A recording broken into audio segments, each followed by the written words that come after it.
The year is 749 BC. You are Romulus, the fierce and determined twin brother of Remus. For weeks, you and Remus have been at each other's throats, arguing about where to establish your new city. You envision a settlement by the banks of the Tiber River, perfect for growth and prosperity. But Remus, the stubborn fucking idiot that he is, insists the city should rise at the base of the seven hills, a spot he believes holds strategic promise.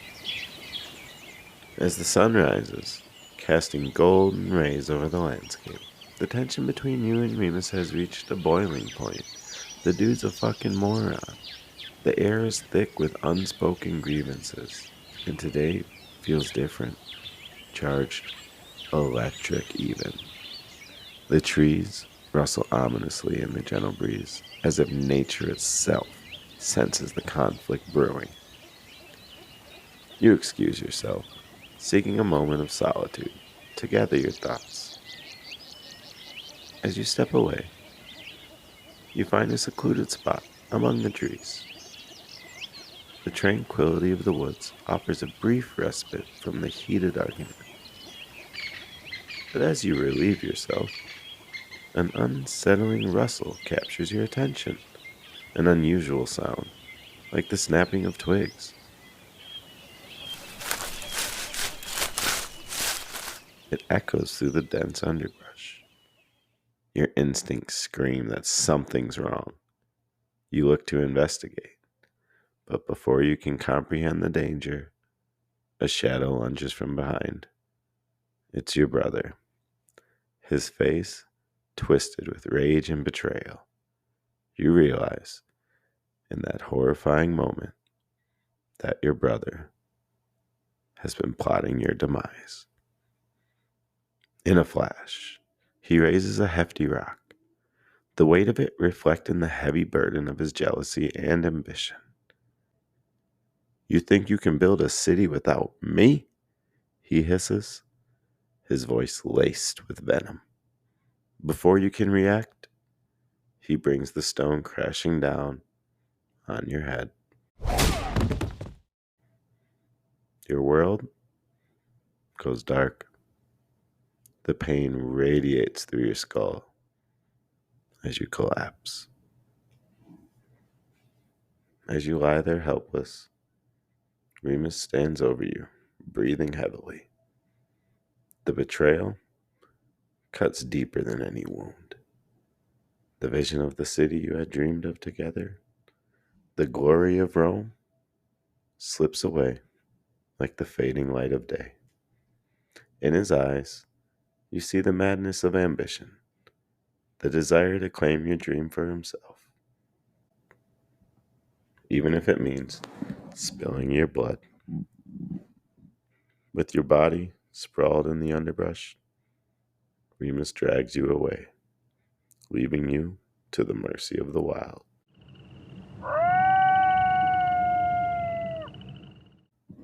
The once vibrant hope for a new city now lies crumpled and broken, your dreams extinguished like a candle, snuffed out by a sudden gust of wind. As you fade into unconsciousness, the sounds of the forest become distant. Time passes. The forest, indifferent to your fate, continues its cycle of life. Scavengers are drawn to the scent of blood, the promise of flesh. As the sun sets, a sense of foreboding fills the air. The future of Rome, which once thrived in your heart, now lies abandoned in the shadows of betrayal. In your final moments of awareness, you hear the whisper of the wind through the trees, the rustling leaves, like a mournful ode to the city that will never be. You had envisioned a place of unity, strength, prosperity. Now, all that remains is a chilling silence, The legacy of Romulus, the founder of the city that was never to be, is reduced to a tragic tale of ambition and treachery.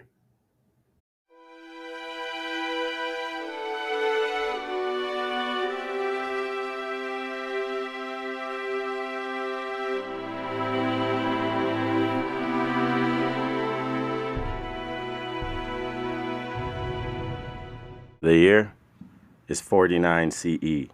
Your name? Julius. You're marching with the Legion, heading deep into Germania. You left the safety of Roman-occupied territory about a week ago. You're not exactly sure where the fuck you're going. Some dense forest that looks the same in every direction. But orders are orders, and you trust your general, some fucker named Barris. The mood's been tense. The forest is suffocating, the air thick with the smell of damp earth and decay.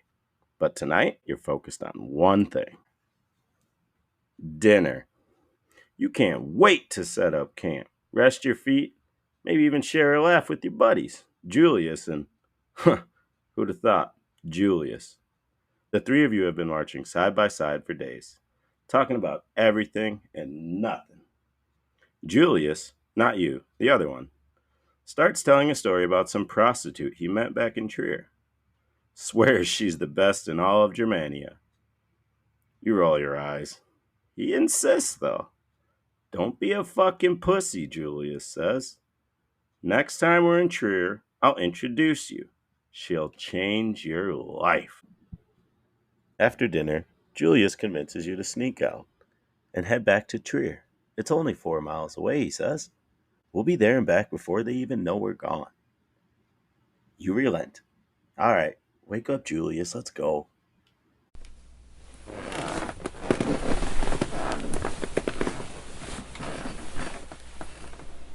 As you make your way past the sentries, you notice that they're keeping a terrible watch. The fact that three of you were able to sneak out is ridiculous, but it's a good thing. Because the only thing that you march on is food and pussy.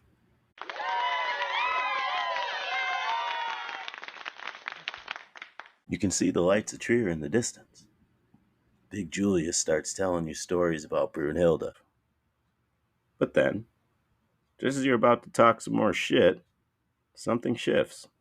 At first, it's just a noise. Metal on metal.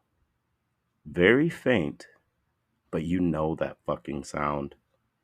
Your instincts kick in. You tighten your grip on your shield, scanning the trees. It's way too fucking quiet. The air, even heavier. Before you can act, Vic Julius, the name you gave him, suddenly jerks upright. For a split second, he looks fine. Then, you see the spear. It's sticking out of his chest, and blood is pouring from his mouth. He collapses, gurgling, choking. You freeze. Your mind races, trying to make sense of it. Where'd that come from? Who the fuck's out there? You turn to the other Julius, the younger one. We need to get the fuck out of here. But your voice cracks. He doesn't even get the chance to agree. Four men burst from the trees, screaming, weapons flashing in the dim light. They're on him before he can draw his sword. You watch helpless as they drive their blades into him over and over again.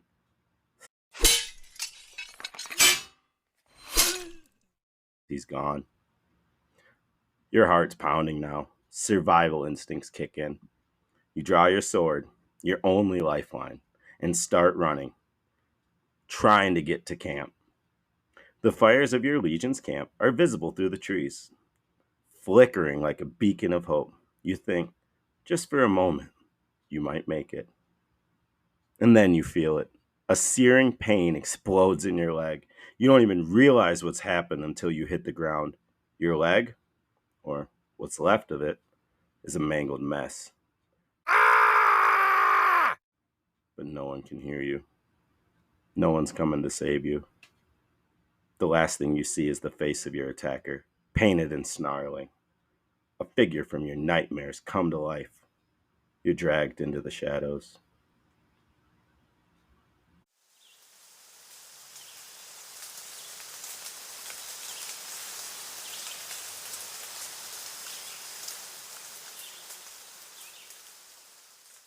Weeks later, your remains are found scattered across a field. Your head is in one corner, your arm in another, your leg nowhere to be seen. The tribe, the Hari, are known for this shit. They don't just kill Romans, they make examples of them. They want Rome to remember, to fear. But here's the worst part. Back in Rome, your mom's waiting for you. She's the one who told you to enlist. She said, "You'll be fine, you're Roman, we're untouchable." She'll never know what really happened out here in the depths of Germania. She'll hear rumors, stories of traitors, and lost legions. She'll wonder if you're one of them. Your name will fade, your sacrifice will go unrecognized, and the empire that seemed so invincible won't give a fuck about you. The year is 53 BCE. Your name? Marcus.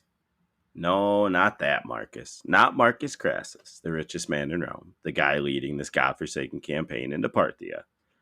No, you're just the legionary, one of 30,000 unlucky bastards trudging through this endless desert. The sun beats down mercilessly, turning your armor into a furnace. You caught dysentery 3 days ago, so it's just a shitty mess. Sand sticks to your sweat-soaked body, and your mouth feels like it's been stuffed with wool. You've been marching for weeks, and nobody, not even the fucking officers, seems to know where the fuck we're going. Crassus, your beloved general, he's as clueless as the rest of you. The Parthians don't fight like Gauls or Germans. They're ghosts, slipping in and out of sight. But Crassus, in his infinite wisdom, decided to skip recon and dive balls deep into their territory. "We'll crush them with Roman discipline," he said. The man's never been more wrong in his life. You glance at your comrades, Publius and Cassius. Publius, Crassus's son, is trying to rally the men, but his voice is cracking. Even he doesn't believe the bullshit he's spitting. Cassius, he's fucking pissed. "This is a fucking disaster," he says. "Yeah, I know. It's the only thing you agreed on this whole campaign." And then it happens. At first, it's just a faint hum, barely audible over the crunch of the sand beneath your sandals. Then the ground starts to shake. You squint into the distance and see it. Oh, fuck. An endless swarm of horsemen, their armor gleaming like polished mirrors in the sunlight. Parthian cataphracts. Behind them, a line of archers pulling long, curved bows. The first volley hits you before you even have time to think. Arrows rain down like a storm of iron. Men around you scream as the shafts pierce through shields, armor, and flesh. Publius takes one in the throat and collapses, choking on his own blood. Cassius grabs your arm, his face pale. "We gotta fucking run, dude." "Where the fuck can we go? They're everywhere." The Parthians keep their distance, circling like vultures.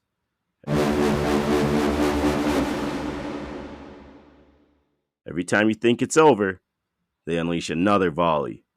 You lift your shield trying to protect your head, but your arm, it can't support the weight anymore. The man to your left drops his shield and runs. He makes it 3 steps. He has an arrow pierce the back of his skull. Hours pass, maybe more. Time has no meaning in this hellscape. The sand beneath your feet is stained red, and the air reeks of death. Crassus, nowhere to be seen.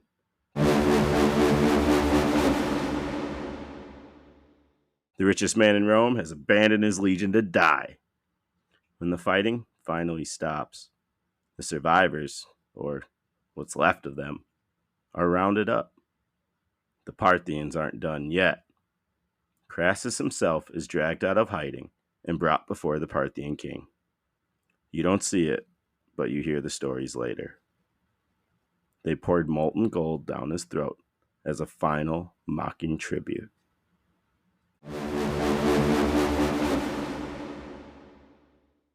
As for you, if you're lucky, you'll die quick. If not, you'll be paraded through Parthia as a living trophy, a symbol of Rome's failure. Back in Rome, they'll call this the Battle of Carrhae. They'll whisper about Crassus's arrogance and his blunders, but they won't speak your name. You'll just be another soldier who died for a man who thought his money could buy him a legacy.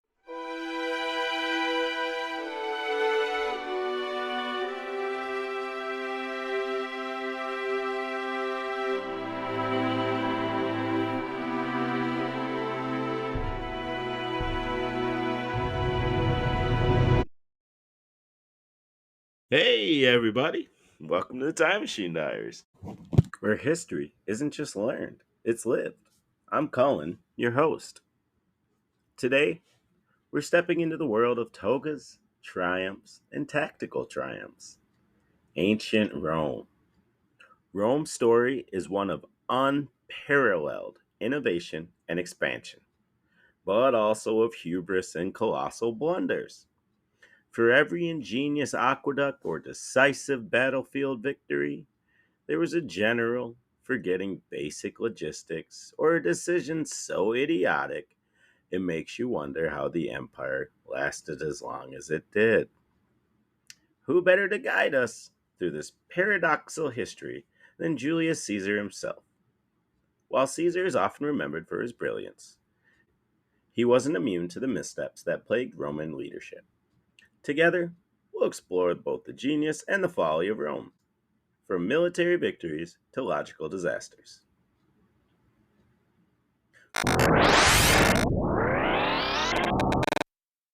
We begin our journey in the Roman Forum, where Caesar meets me with his characteristic charm. Ah, another admirer of Rome's greatness, he quips. Man, you're a motherfucking idiot. Rome ain't great, but greatness comes at a cost, as soon as you'll see. Rome's expansion was nothing short of legendary. At its height, the empire stretched from Britain to North Africa and from Spain to the Middle East. But these conquests weren't without their share of mistakes. For example, take Marcus Crassus.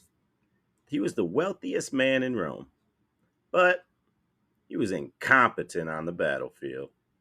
In 53 BCE, he led an army into Parthia, modern day Iran, without proper reconnaissance or logistics.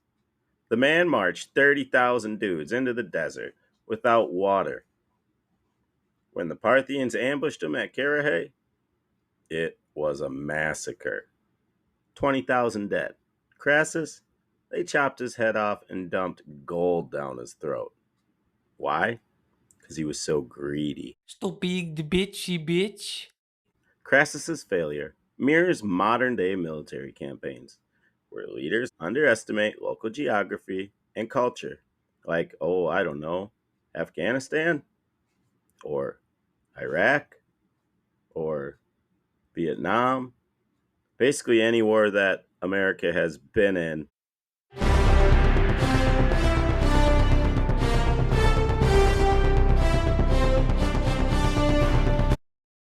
Caesar led me to a bustling Roman military camp, where soldiers sharpen their swords and prepare for battle. The strength of Rome isn't just in its soldiers, he says, it's in our roads, supply chains, and meticulous planning. But even the best system can be undone by arrogance or oversight. In Germania, Roman General Varus learned this lesson the hard way. Tasked with expanding Rome's influence, he marched 3 legions deep into the Teutoburg forest, an area notorious for its dense woods and hostile tribes. Varus ignored warnings from his advisors about the difficulty of supplying his troops in such rugged terrain. First mistake. When the Germanic tribes launched a surprise attack, his legions were trapped, outmaneuvered, and annihilated. More than 15,000 Romans were lost. Their eagles, the symbol of Roman power, captured. And that is an unpardonable failure, Caesar says. Varus treated Germania like Gaul. But the terrain and people couldn't be more different. Logistics, dear traveler, are the true weapons of war. Varus's disaster foreshadows logistical failures in most recent history. From Napoleon's infamous winter march into Russia, Caesar invites me to watch the gladiatorial games, a spectacle of blood and glory designed to distract Romans from political turmoil. This is Rome, Caesar says, gesturing to the crowd. We celebrate victory and power, but we're just as good at sabotaging ourselves. Back in 49 BCE, I myself, Caesar said, faced off against Pompey the Great during Rome's civil war. Pompey had the backing of the Senate and a larger army, but he made critical errors. He had the upper hand, Caesar says with a smirk, but instead of pressing his advantage, he delayed, believing he could outlast me. Hubris, plain and simple. At the Battle of Pharsalus, Caesar's smaller, disciplined forces routed Pompey's larger army. Pompey fled to Egypt, where he met an unceremonious end. He was assassinated on the orders of the pharaoh. Pompey's arrogance was his downfall. He thought he was untouchable. But power is fleeting. Pompey's hesitation and overconfidence parallel modern military leaders who misjudge their opponents. Caesar takes me through the daily life of Romans, from the luxury of the patricians to the struggles of the plebeians. Rome's success wasn't just about battles, he says. It was about bread and circuses, keeping the people fed and entertained. But the system came at a cost. Overextended borders meant higher taxes and constant military recruitment, leading to unrest among the lower classes. Back in 390 BCE, Rome suffered its greatest humiliation when it was sacked by the Gauls. Why? Because the Senate underestimated the need for a standing army and neglected the city's defenses. We grew complacent, Caesar admits. Even the greatest empire can falter when it forgets the basics. Rome's reliance on bread and circuses to pacify the masses has echoes in modern political systems, where short-term solutions often mask deeper structural issues. As my journey through ancient Rome ends, I reflect on the lessons this empire offers. Rome's greatness lay in its innovation, discipline, and adaptability. Occasional disregard for the fundamentals of war and governance remind us that even the mightiest fall. Thanks for joining me on this journey. Until then, stay curious, and remember, history is a guide, not a guarantee. Take care.